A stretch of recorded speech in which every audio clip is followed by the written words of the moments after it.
So, I mean, the reality is somebody has to admit fault. So you have leaders and you have hiders. Listen up, folks. If you're in the real estate space and you want to be here in 36 months, it's time to take some chances. Welcome to Start With a Win, where we unpack franchising, leadership, and business growth. Let's go. And coming to you from Area 15 Ventures and Start With a Win headquarters, it's Adam Contos on Start With a Win. This is part 2 of 2, where I am being interviewed on the Real Estate Insiders Unfiltered podcast by James Dwiggins and Keith Robinson. Let's get back into it. So you were there when RE/MAX got served with these class action cases. I think you were deposed, I'm sure, as well. Yes. What can you share with everyone about just your, I don't know, what I mean, you obviously can and can't share certain stuff. What can you share about the cases, your thoughts on them? Where does this go? Like, what is your whole take on this since you were directly involved? So, well, I mean, whether or not, you agree or disagree with the lawsuits, they are there. And, obviously one of them has already found a verdict. So, now we have to deal with that in retrospect. And I think that makes me take the perspective of why did we end up with that verdict? And ultimately, some people are like, oh, the judge might've missed this, or the jury misunderstood that. But, the game's over. It's an L. There's a big one in the L column there instead of in the W column. And now you've got to figure out, okay, what happens in the next game? And the next game is motions and appeal and things like that.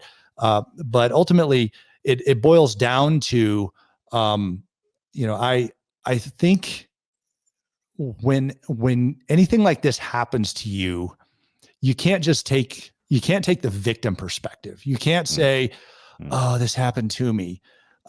Because if we look at it and say, okay, this happened with me, what did I do? What was my part in creating this or, allowing it to proceed to the way it was? And this is a mirror that I think everybody in the National Association of Realtors needs to hold up. Okay. Because ultimately that's the foundation for this. I'm not attacking NAR here.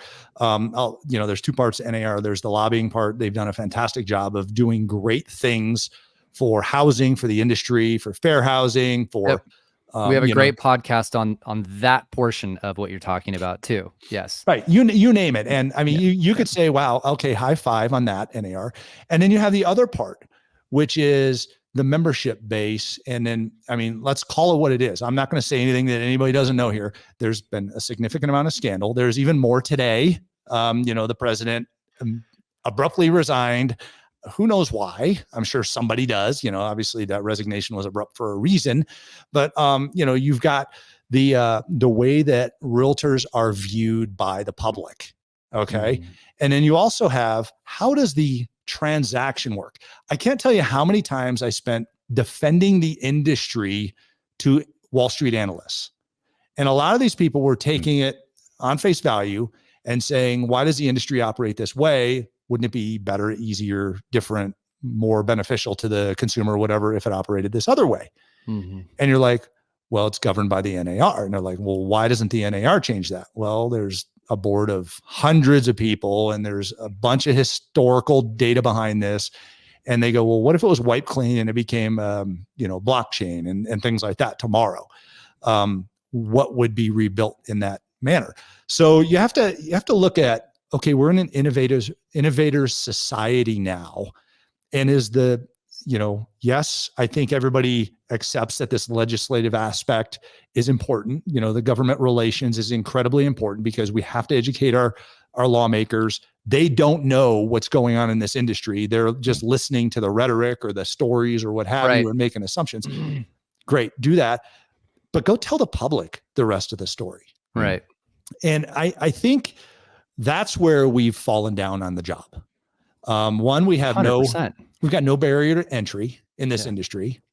You can, in some places you can get your real estate license in just, less than a week. And in others, it takes an extensive amount of time and it's a lot of work. But why the inconsistency? Why do we have different barriers to entry here? And why do we have 4 million houses being sold by 1.5 million people? I mean, that number doesn't make sense to me. and obviously we know the Pareto principle here, the 80-20 rule, or even the 90-10 or 95-5 rule here, where we have a substantial number being sold by the people in that very rare air, that small group, which means the more you go down, the faster you get to mediocrity or to just somebody who's kind of winging it, for crying out loud. It's turned into a membership-based industry instead of a value and quality-based industry, if you ask me. So I think we're fighting against that, and we've done a poor job of doing that. And that's the story that they've somewhat outlined essentially in the case, is just how compensation is, the rules that are in place, et cetera. I mean, to your comment's not wrong. I mean, the rules are set by the National Association of Realtors, which are set by the membership, because that's who's creating policy. I mean, our industry is and has done and has put itself in this place. I personally don't agree with the way this was portrayed, and I understand this probably better than most, but we did end up putting ourselves in this position.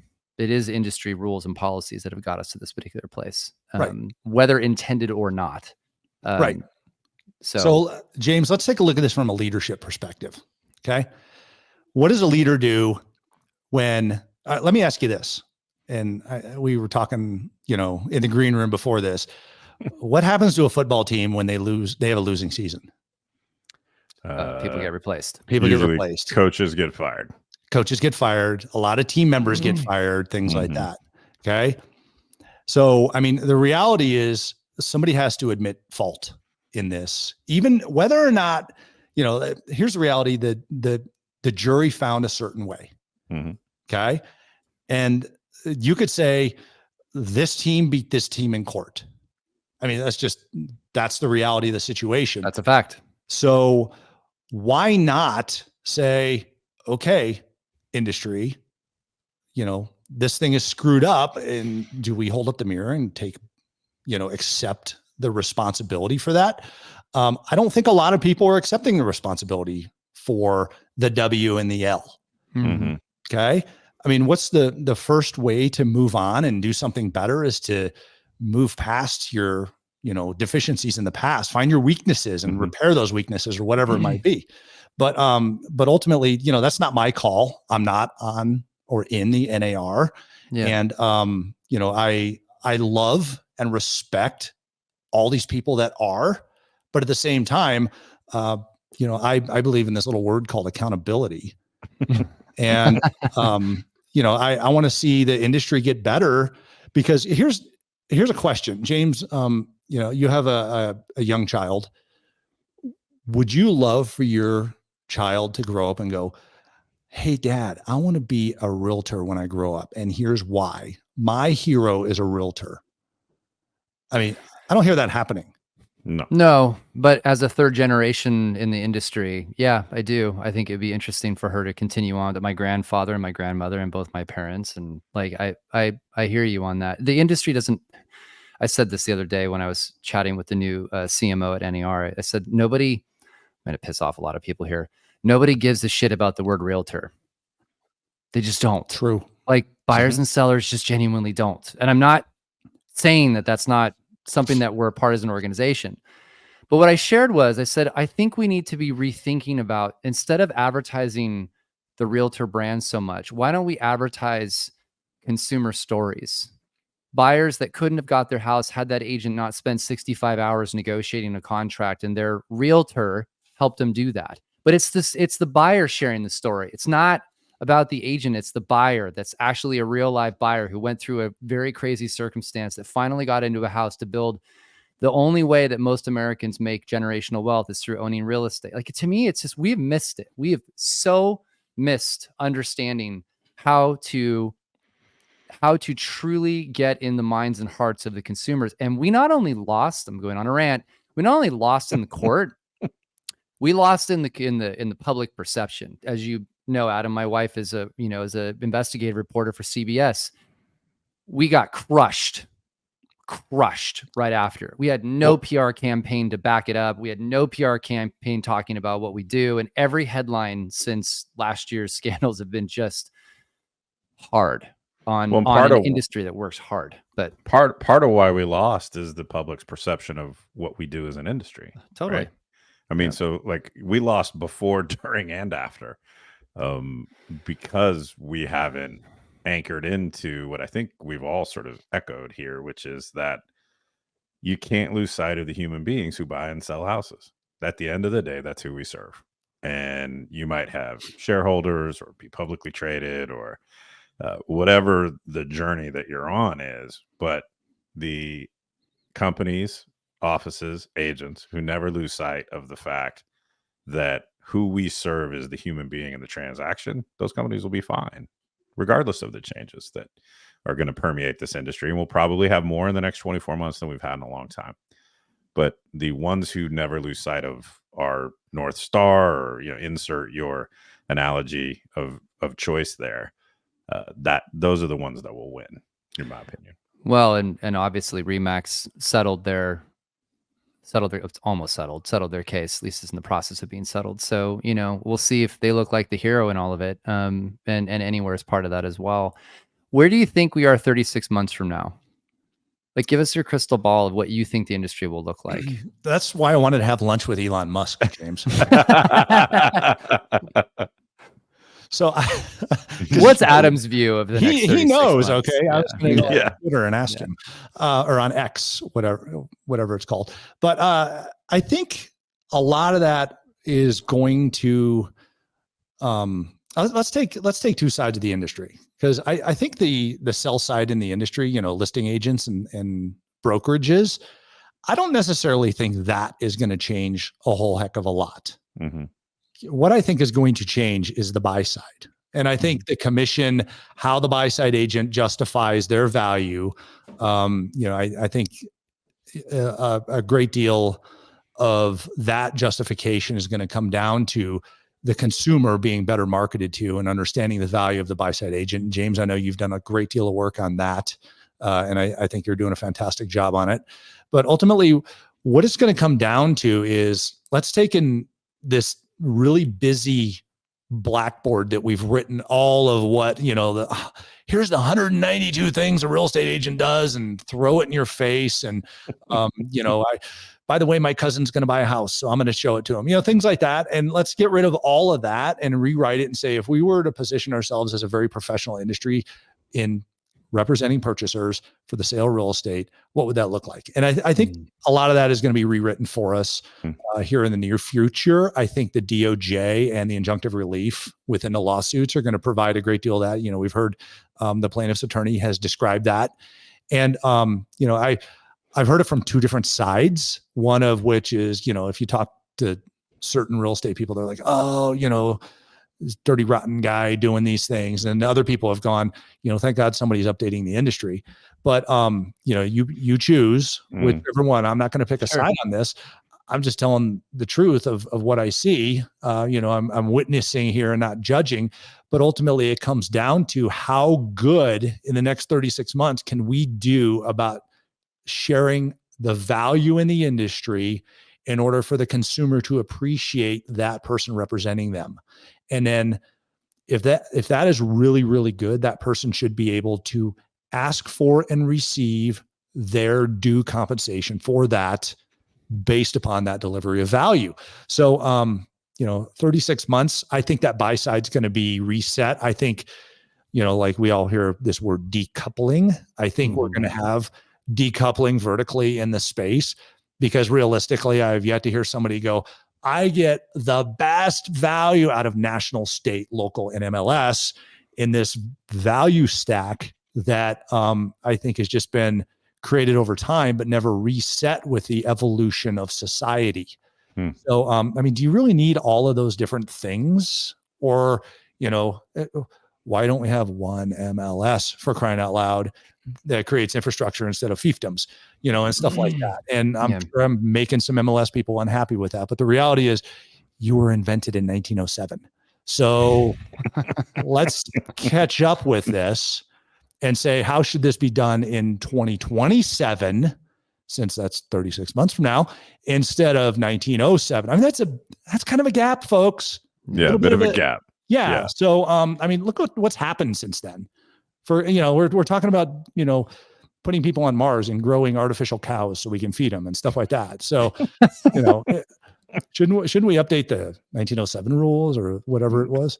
It's a fair comment. I mean, there's, I think, 400 and something MLSs still across the US. And I've been in this my whole life, and I'm just going, I can't sometimes just go, how are we still there? This little podunk town has their own MLS. I'm like, look, this stuff's got to change. But, to your comment, sometimes people are dragged kicking and screaming into the future. And that seems to be where we're going to head. Let me ask a qualifying question on that 36 month. So are you saying that over the next 36 months, you feel like it's going to be an evolution? Or are you saying over the next 36 months, it's going to feel more like a revolution for residential real estate? I think it depends on your perspective, Keith. I think if you are willing to change and want to, listen up, folks. If you're in the real estate space and you want to be here in 36 months, it's time to take some chances and get out there and help the evolution of this thing. Where if you go kicking and screaming, like James said, then it's going to be a revolution. It's going to feel like a revolution, right? Yeah. Yeah. It's good. That's good perspective. Yeah. So we'll wrap up with this. Talk to us about Area 15 Ventures. So you left as CEO in, I think it was April of 2022, if I got that right. And now you've got this area is a venture fund, correct? Yes. Yeah. Now, is that a play on Area 51? Like, how'd you come up with Area 15? I got questions right out of the gate. Okay. Are you a UFO guy, Keith? I mean, I could be. It depends how much money you want to put in my next venture. There you go. All right. So Area 15. So a couple things at play here. First of all, Area 51. Yes, it's a play on that because it's something we've always been fascinated with. But weird story, Keith. So in Colorado, we're located in Colorado. We're in Castle Rock, Colorado, about 30 miles south of Denver. There are hunting areas and they're labeled by numbers. This little area right here actually happens to be Area 51 in the hunting venture. So, little weirdness, small world Weird thing tie-in. Yeah. We named it before we knew that. My brother came out and hunted turkey out behind our building here one day. And he's like, hey, this is Area 51. I'm like, no, it's Area 15. He goes, no, this is really Area 51. So kind of an interesting perspective. Awesome. Now, 15 is Dave Liniger's favorite number. So that's how we picked up Area 15. Gotcha. And so it worked both ways. But what we're doing here, James, to answer your question is we're basically investing in, different types of organizations. We love franchising as you do. And so we've got two food franchise brands. We have Port of Subs, which is a 53-year-old sub sandwich company. I know who it is. They're huge. Yeah. So we own that. Who hasn't been to a Port of Subs before? Like, well, if you live in these other 43 states, you might not have been to a Port of Subs. Yeah. But we have 3 in the Las Vegas airport, by the way. So make sure you get to one of those. But we're expanding that nationwide now. So we bought that company a year ago, and now we're blowing it up with selling territories around the country. We've got a line to sell those. So it's great. Everybody wants to be part of that. And then we also have a startup called Daddy's Chicken Shack, which is a fried chicken sandwich concept. Really tasty fried chicken sandwiches. We've sold 13 territories around the US in that, and they're all being developed right now. And then we have investments in a whole bunch of other different businesses and assist with other businesses that the Liniger family own.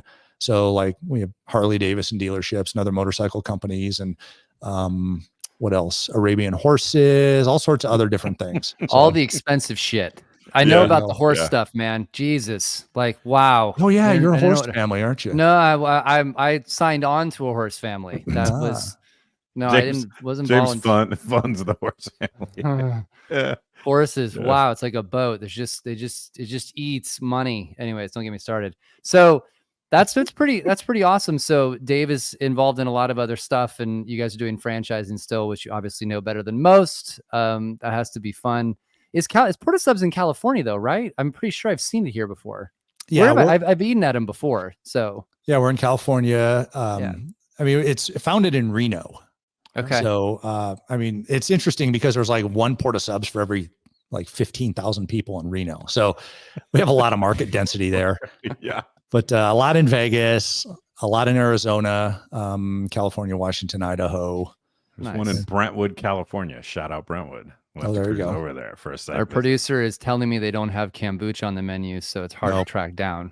Just wanted to make Sorry. sure that everybody knows our producers in my ear making fun of me for kombucha. It's so. BYOK. Bring your own kombucha. Yeah, we have All right, pickles. Adam. You could kind of do something with the pickles there if you like your vinegar. Okay, you know what? Seriously, judge away. Okay, I'm being very abundancy mindset by sharing things with you. I'm being vulnerable. Okay? I'm trying to give you pickles, James. I mean, come on. I know. All right, so let me ask him the closer. last one, the closer. Go. And I always ask this, but I'm very excited about your answer because you have lived and breathed in this space for so long. So, and thought through the lens of this question. So if you were an agent or a broker, what's the one thing you would implement today to set your business up for 2024? I would say omnipresence. I mean, so many people start hiding when difficult times occur. So you have leaders and you have hiders, in my opinion. Leaders lead. Those are the people that are omnipresent and they're delivering value constantly, even in the storm. And then you have hiders and they're waiting for the storm to pass. Now, the second question you should be asking me is, how should we be omnipresent? And I've heard it said before on your show, you should be on video, but ultimately it should be that you should be on video talking about them and being very kind and delivering value, giving your best stuff away. By the way, agents, don't keep your best stuff under your vest. Everybody knows what it is. They just want you to give it to them, and then they will come to you and pay you back with that word we heard earlier, reciprocity. So I would say to be omnipresent as a kind, giving leader. Great answer. Nice, great. You cannot even begin to imagine how much that resonates. Keith and I have had these discussions with other leaders in the industry who are like, just keep your mouth shut. And I'm like, no, I want to get out there and talk and just have a conversation and get information out for people. So, Adam, awesome to have you on. Can't wait to have you back on. I know you've got some other things in your pocket that you're working on, so we'll have to have you back on the show to talk about some of that stuff. I know. But maybe did you want to make any breaking announcements right now here on the Real Estate Insiders? We've had enough Unfiltered? breaking news today, so let's just leave that. Let's leave that out of it. But Adam's will be a really fun one when he wants to come out. I need to go read the comments on your social media post today, James, and see what. Yeah, it's pretty good. It's pretty good. So, I just would really like the industry to like stop with the llama drama for a bit. So it's getting better, buddy. We're gonna have a reality show here pretty quick. There's a bunch of them already. Yeah, but none of them are like NAR unplugged or something like that. Oh my God, no. Behind the scenes, seriously, in the courtroom, whatever. I don't know, whatever it is. Well, should be fun. That'll be for the next episode. So, There you go. all right, my friend, thanks for being here. We'll have you back soon. Can't wait to hear about some of the new stuff you're doing. So, Thanks for the time. All right, buddy.